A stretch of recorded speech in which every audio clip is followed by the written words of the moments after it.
Laughter echoed through the stuffy attorney's office when Madeline read the will. $1 single. That was her ex-husband's final insult after 20 years of marriage. But 24 hours later, a sleek black car idled outside her cramped apartment, waiting to take her to a secret that changed everything. Dust motes danced in the shafts of grey morning light that pierced the single window of Madeline's cramped second-floor apartment. She sat at a scratched laminate table, nursing a cup of bitter, instant coffee while staring at a towering stack of past-due bills. It had been 3 long, grueling years since Arthur Montgomery, a ruthless titan of commercial real estate, had abruptly ended their 2-decade marriage to pursue a woman 22 years his junior. The divorce proceedings had been an absolute masterclass in corporate cruelty and financial manipulation. Arthur had deployed a small army of aggressive litigators from high-priced firms to deliberately obscure his vast assets. He weaponized a seemingly innocent prenuptial agreement they had signed back when they were both young, struggling, and naive about the corrosive nature of extreme wealth. Despite having stood by his side, hosting his clients, and managing his chaotic personal life while he built his empire from the ground up, Madeline was legally outmaneuvered. She had walked away from the marriage with a laughably modest settlement that evaporated entirely after a brief medical emergency, forcing her to take on grueling double shifts at a neighborhood bakery just to keep the lights on and a roof over her head. The phone call from Oliver Sullivan, a senior partner at a prestigious downtown law firm, had come completely out of the blue the previous afternoon. Arthur Montgomery was dead. He had suffered a massive, catastrophic heart attack on a golf course at the age of 62. Sullivan's voice over the line had been strictly professional, entirely devoid of warmth, as he requested her immediate presence at the official reading of the will. Madeline had absolutely no illusions about receiving anything of actual monetary value. Arthur was a deeply petty and spiteful man who held grudges with a dark, almost religious fervor. He viewed her mere existence post-divorce as an annoyance, a reminder of a past he preferred to erase. Yet, a deep sense of morbid curiosity, coupled with an overwhelming desire for absolute closure, compelled her to iron her only decent suit, a faded navy blue relic salvaged from her lavish former life, and take the crowded subway down to the towering glass and steel canyons of the financial district. Oliver Sullivan's office was a breathtaking testament to extreme corporate wealth, featuring panoramic floor-to-ceiling windows that offered a sweeping, godlike view of the sprawling city skyline. The room was aggressively air-conditioned and smelled faintly of expensive leather and lemon polish. When Madeline cautiously pushed open the heavy mahogany door, she immediately noticed Beatrice, Arthur's young widow. Beatrice was draped elegantly over a plush leather sofa, wearing a designer black dress that looked more suited for an exclusive cocktail party than a solemn legal proceeding. She clutched a designer tissue with impeccably manicured fingers, dabbing at eyes that were entirely devoid of actual tears. When Madeline entered, Beatrice offered a tight, patronizing smile that didn't reach her eyes, radiating an unmistakable aura of smug superiority. She clearly viewed Madeline not as a grieving former spouse, but as a pathetic nuisance who had foolishly shown up to beg for scraps from Arthur's heavily guarded table. Sullivan cleared his throat, adjusting his silver-rimmed glasses as he unsealed the thick, heavily embossed manila envelope resting perfectly centered on his massive oak desk. He read through a painfully long list of charitable donations, all highly publicized, tax-deductible vanity projects designed to cement Arthur's false public legacy as a generous philanthropist. He then detailed the transfer of the primary mansion, the luxury vehicles, and the highly visible corporate stock portfolios directly to Beatrice. The young widow shifted comfortably on the sofa, a triumphant gleam entirely visible in her heavily mascaraed eyes. "And finally," Sullivan said, his voice dropping an octave, taking on a strange, unreadable tone as he turned to the very last page of the dense legal document. "To my former wife, Madeline Montgomery." Madeline stiffened in her chair, bracing herself for the inevitable posthumous strike. Sullivan adjusted his glasses again, looking briefly uncomfortable before reading verbatim from the page. "To Madeline, who always claimed she never cared about my money and only wanted my heart, I leave the exact sum of $1 single. May it serve as a final reminder of exactly what her loyalty was worth to me." A heavy, suffocating silence descended violently upon the opulent office. Beatrice let out a soft, poorly disguised scoff, practically vibrating with cruel amusement at the sheer indignity of the bequest. Sullivan looked down at his desk, carefully avoiding Madeline's gaze. He reached into his suit pocket, produced a crisp, brand-new $1 bill, and slid it awkwardly across the polished wood toward her. For a long, tense moment, Madeline simply stared at the green paper resting on the expansive desk. The insult was so perfectly Arthur. It was meticulously calculated, incredibly petty, and designed to inflict maximum emotional humiliation in front of an audience. Then, something entirely unexpected happened. Madeline smiled. The smile broke into a soft chuckle, which quickly escalated into full, echoing laughter. The sound bounced brightly off the expensive glass windows and the rich wood paneling. It was not the hysterical, broken laughter of a woman defeated, but a genuine, utterly unrestrained expression of pure comedic relief. Beatrice's smug expression immediately faltered, replaced by a look of deep, confused irritation. "Is there something amusing about this situation, Madeline?" Beatrice snapped, her voice sharp and defensive. Madeline stood up slowly, smoothing the wrinkles from her worn navy skirt. She reached out and delicately picked up the single dollar bill, folding it neatly and sliding it into her worn leather purse. "No, Beatrice," Madeline said, her voice completely steady and remarkably light.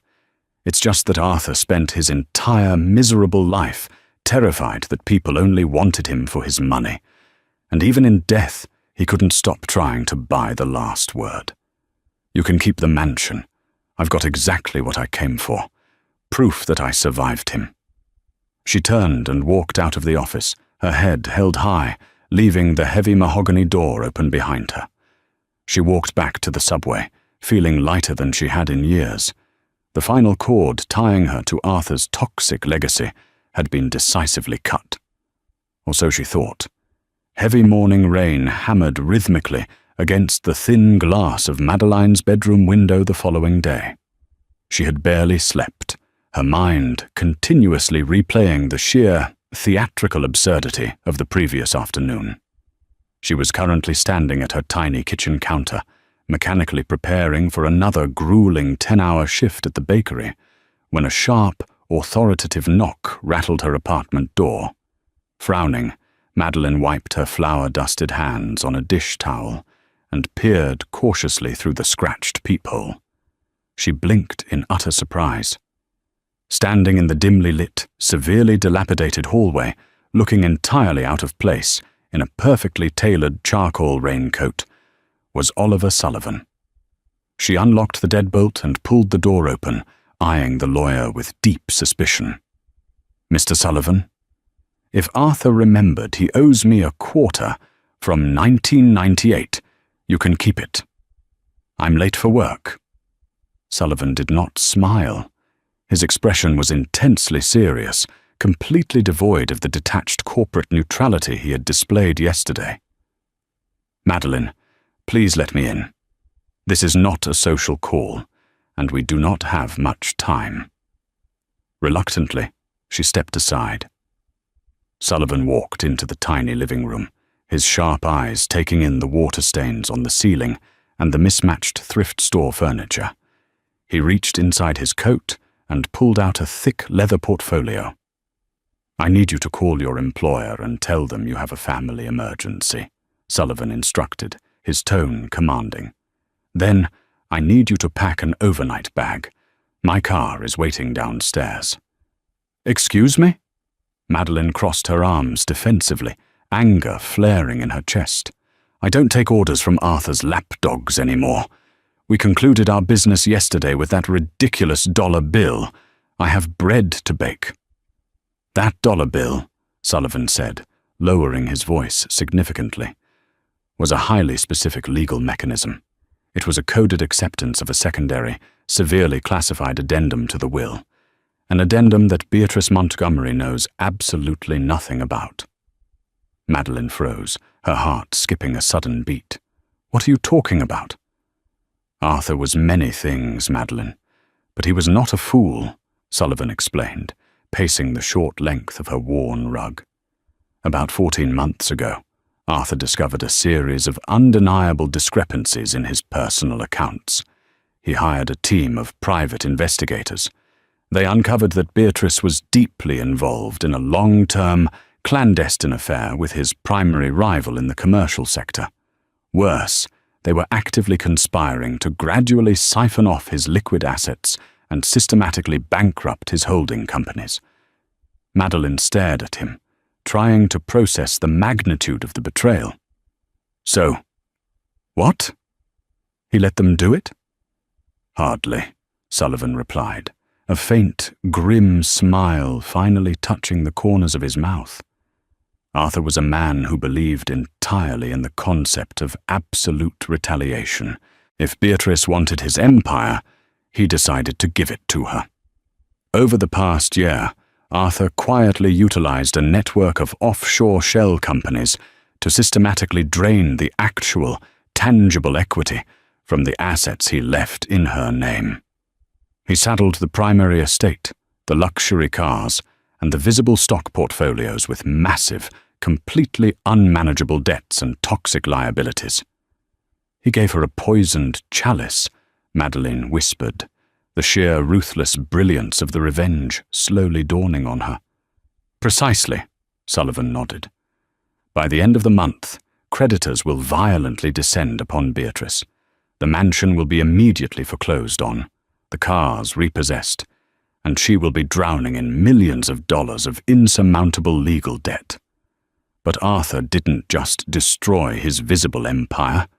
He transferred his actual wealth, the clean, untraceable capital, into a highly secure, irrevocable blind trust managed by a private, fiduciary entity." Sullivan paused, looking directly into Madeline's eyes. A trust that required a specific legal trigger to be fully activated upon his death without alerting the probate courts or Beatrice's attorneys. That trigger was the documented, voluntary acceptance of a $1 physical asset during the preliminary reading. Madeline felt the room tilt slightly. "You mean?" "By taking that dollar yesterday, you formally accepted the terms of the Vanguard Fiduciary Trust," Sullivan stated clearly. "Get your coat, Madeline. We have a long drive ahead of us." 30 minutes later, Madeline was sitting in the back of a sleek, armored black sedan, watching the grimy concrete landscape of the city rapidly give way to rolling green hills and dense, ancient forests. The journey took nearly 3 hours, taking them deep into a secluded, highly exclusive region of the countryside, where the roads were completely unmarked and GPS signals deliberately failed.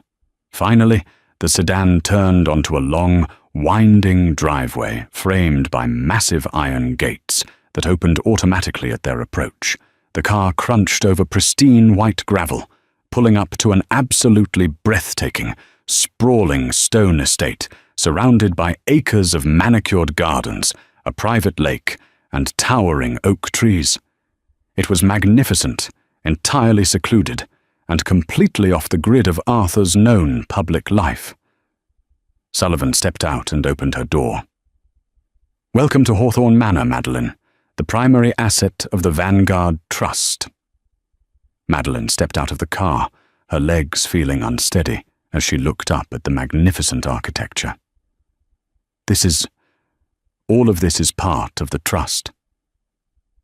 This estate, completely fully staffed and maintained in perpetuity, Sullivan confirmed, walking beside her toward the massive oak front doors.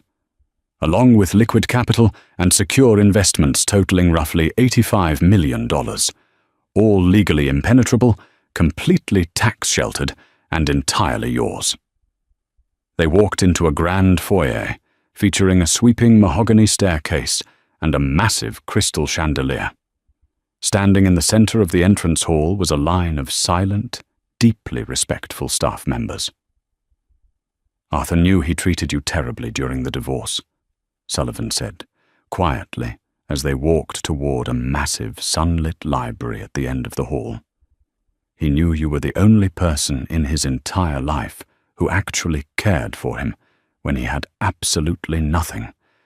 When he realized Beatrice was actively destroying him, his vindictive nature demanded he punish her. But his lingering guilt demanded he reward the only actual loyalty he ever experienced." Sullivan led her to a massive, beautifully carved mahogany desk, situated by a large bay window overlooking the private lake. Resting perfectly in the center of the desk was a small, elegant silver frame. Inside the frame was a crisp, brand-new $1 bill. "He wanted you to have the last laugh," Sullivan said gently, placing a thick stack of finalized ownership documents on the desk beside the frame. Madeline reached out, her fingertips trembling slightly as she brushed the edge of the silver frame. The sheer weight of the karma, the brutal twist of fate that had destroyed Beatrice and elevated her, was almost too massive to fully comprehend. Arthur had engineered the ultimate punishment from beyond the grave, and in doing so had accidentally set her completely, unbreakably free. She looked out the window at the vast, peaceful estate that now belonged entirely to her, the bitter struggles of the past 3 years vanishing like mist over the private lake. The sheer magnitude of Hawthorne Manor was almost impossible for Madeline to fully process during her first few days of residency. The sprawling estate was a masterpiece of secluded, old-world American architecture, featuring expansive manicured gardens, a fully stocked private library, and a dedicated staff managed by a stoic but surprisingly warm head housekeeper named Mrs. Higgins. It was a completely different universe from the cramped, damp apartment Madeline had occupied just 48 hours prior. Yet, the luxury was secondary to the chilling reality of what this place actually represented. It was Arthur's ultimate posthumous chessboard. On the third morning, a heavy fog rolled off the private lake, wrapping the stone manor in a thick, silvery haze. Madeline was seated at the massive mahogany desk in the primary study when Oliver Sullivan arrived, carrying a heavily encrypted metal briefcase. He looked exhausted, the dark circles under his eyes a testament to the chaotic legal storm currently brewing back in the city. "The dominoes have officially started to fall," Sullivan announced, setting the heavy briefcase on the desk and entering a complex biometric code to unlock it. As of 8 o'clock this morning, First Continental Reserve Bank initiated foreclosure proceedings on Beatrice's primary residence. 3 separate luxury dealerships have filed motions to repossess her vehicle fleet, and her personal accounts have been entirely frozen pending a massive federal audit. Madeline leaned back in the plush leather chair, a complex mixture of vindication and profound disbelief washing over her. It's happening that fast? It's only been a few days since the reading of the will. Arthur engineered the trap to snap shut the moment his death certificate was officially filed, Sullivan explained, his voice laced with a dark, professional admiration. He pulled a thick, leather-bound journal from the briefcase and slid it across the desk. But the financial ruin was only phase 1. Arthur wanted you to understand the full scope of what you've inherited. He wanted you to know exactly why he did this. Madeline opened the journal. The pages were filled with Arthur's sharp, aggressive handwriting. It was a meticulous diary detailing the exact timeline of Beatrice's ultimate betrayal. According to the entries, Arthur had grown suspicious roughly 14 months ago when he noticed minor discrepancies in a private, unlisted subsidiary account. He had quietly hired Aegis Consulting, a ruthless private intelligence firm composed of former federal agents, to track Beatrice's movements. The resulting intelligence was absolutely devastating. Beatrice had not only been carrying on a passionate, long-term affair with Preston Caldwell, a fiercely competitive billionaire and Arthur's most hated rival in the commercial real estate sector, but the two of them had been actively conspiring to dismantle Arthur's legacy from the inside out. Caldwell had been using Beatrice to access highly classified bid proposals, allowing his firm to systematically undercut Arthur's company on massive city contracts. "Preston Caldwell," Madeline whispered, tracing the name on the page. Arthur despised him. They fought over the downtown harbor redevelopment project for years. "Caldwell is the reason Arthur decided to implement the Vanguard Trust," Sullivan noted, pointing to a specific entry in the ledger. Arthur discovered that Beatrice and Caldwell were planning to quietly siphon $50 million in liquid capital into an untraceable offshore account. Once the transfer was complete, Beatrice was planning to file for a highly publicized, deeply messy divorce, claiming emotional abuse to secure the rest of the visible assets. Madeline continued reading, her blood running completely cold as she reached the final few pages of the journal. Arthur's handwriting had grown erratic, the pressure of the pen nearly tearing through the thick paper. He detailed how he had discovered a series of highly questionable, unprescribed chemical compounds in Beatrice's private vanity. The intelligence firm had tested the residue. It was an incredibly rare, virtually undetectable synthetic substance designed to drastically elevate blood pressure and accelerate severe cardiac distress. "She was poisoning him," Madeline said, the horrifying realization rendering her completely breathless. The heart attack on the golf course. It wasn't natural. The coroner ruled it natural causes, largely due to Arthur's age and his well-documented history of high-stress living, Sullivan said, his expression grim. But Arthur knew what she was doing. He chose not to go to the authorities. He decided that a simple prison sentence was far too merciful for what they were trying to do to him.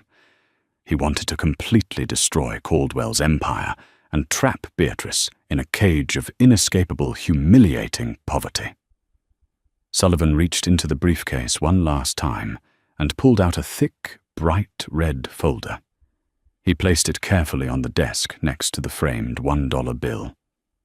"This dossier contains every single piece of documented evidence Aegis Consulting gathered," Sullivan stated, his tone turning deadly serious. "It contains high-resolution photographs, decrypted emails, offshore banking transaction records, and the chemical analysis of the substance found in Beatrice's possession. It is enough to secure federal indictments for corporate espionage, massive financial fraud, and attempted murder for both Beatrice and Preston Caldwell." Madeline stared at the red folder, feeling the immense, crushing weight of the power it held. "Why didn't Arthur just have you deliver this to the district attorney the moment he died?" "Because he wanted you to make the final choice," Sullivan replied, looking her directly in the eye. "Arthur knew he had spent 20 years prioritizing his own ruthless ambition over your loyalty. He knew he left you with nothing while he chased a younger, more glamorous illusion. Leaving you this estate and the money was his way of apologizing. But leaving you this dossier, that was his way of giving you the ultimate control. You are the sole trustee.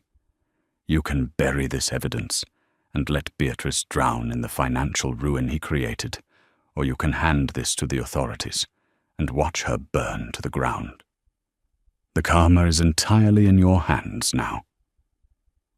The rapid, brutal collapse of Beatrice Montgomery's meticulously curated life became the absolute obsession of the city's elite social circles.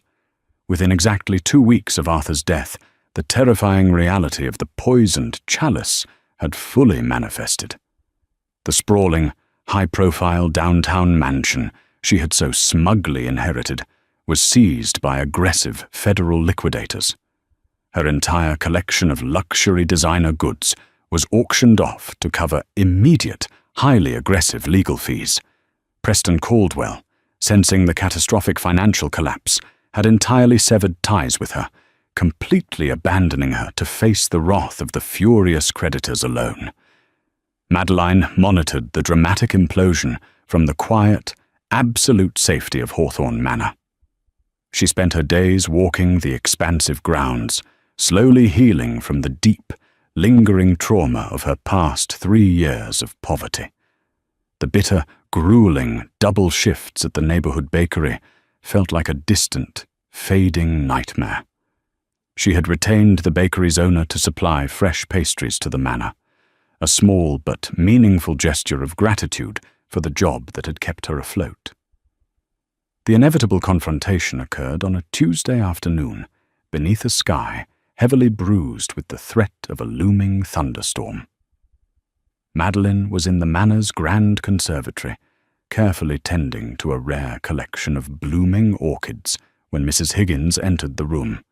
The housekeeper's usually calm demeanor was visibly strained. "Ma'am, there is a situation at the main security gates," Mrs. Higgins reported, her hands clasped tightly in front of her apron. "A woman is demanding immediate entry. She is highly agitated. Security has refused to open the gates, but she is screaming your name and refusing to leave." Madeline didn't need to ask for a name. She calmly set down her watering can, wiped her hands on a towel, and walked to the security monitor, mounted on the conservatory wall. The high-definition camera feed showed Beatrice standing in the pouring rain outside the massive iron gates of Hawthorne Manor. The transformation was shocking. The smug, perfectly styled widow from the law office was completely gone. Beatrice looked entirely broken. Her expensive coat was soaked and severely wrinkled, her hair was plastered wildly to her face, and her makeup was completely ruined, running in dark streaks down her pale cheeks. She had arrived in a heavily dented, aggressively cheap rental car, a far cry from the sleek, chauffeur-driven luxury sedans she was accustomed to. Arthur had orchestrated this final twist perfectly. He had left highly specific instructions for Sullivan to mail Beatrice a completely anonymous letter exactly 14 days after the will reading. The letter contained nothing but the GPS coordinates of Hawthorne Manor and a brief, taunting note confirming that her nuisance of a predecessor was now residing in a fully funded $85 million hidden paradise. "Should I have security forcibly remove her from the premises?" Mrs. Higgins asked, watching the monitor with deep disapproval. "No," Madeline said softly, her voice remarkably steady. "Have security open the pedestrian gate. Let her walk up the driveway. I will meet her at the front door." 10 minutes later, Madeline stood beneath the massive stone portico of the manor, completely shielded from the driving rain. Beatrice trudged up the long, white gravel driveway, shivering violently, her shoes ruined by the mud. When she finally reached the top of the steps, she stopped, staring at Madeline with a wild, desperate mixture of pure hatred and undeniable pleading. "You knew," Beatrice gasped, her voice hoarse and trembling. "You sat in that office. You took that pathetic dollar bill. And you knew he had completely set me up to take the fall for his massive debts." "I knew nothing until Oliver Sullivan knocked on my door the following morning," Madeline replied, her tone perfectly calm, devoid of any gloating or malice. "Arthur engineered his own revenge, Beatrice. I was just the designated survivor. "He ruined me!" Beatrice screamed, stepping forward, though the silent presence of two broad-shouldered security guards quickly halted her advance. "I have absolutely nothing. The banks have taken everything. Preston won't even return my phone calls. I am facing federal bankruptcy and possible jail time for the corporate debt fraud he pinned on me." "You have to help me, Madeline. You have all this money now. Just give me enough to leave the country. $1 million. It's nothing to you now." Madeline looked at the desperate, broken woman, shivering in the cold rain. A few years ago, the sheer indignity of being replaced by this woman had nearly destroyed her. Now, standing on the steps of an impenetrable fortress, Madeline felt absolutely nothing but a cold, detached sense of finality. "You aren't just facing bankruptcy, Beatrice," Madeline said quietly. She reached into her coat pocket and pulled out a single, neatly folded piece of paper. It was a photocopy of the chemical analysis report from Aegis Consulting detailing the synthetic heart accelerant. She held it out. Beatrice snatched it with trembling fingers. As her eyes scanned the highly technical document, all the remaining color completely drained from her wet face. Her jaw dropped, and she physically stumbled backward, leaning heavily against the stone pillar for support.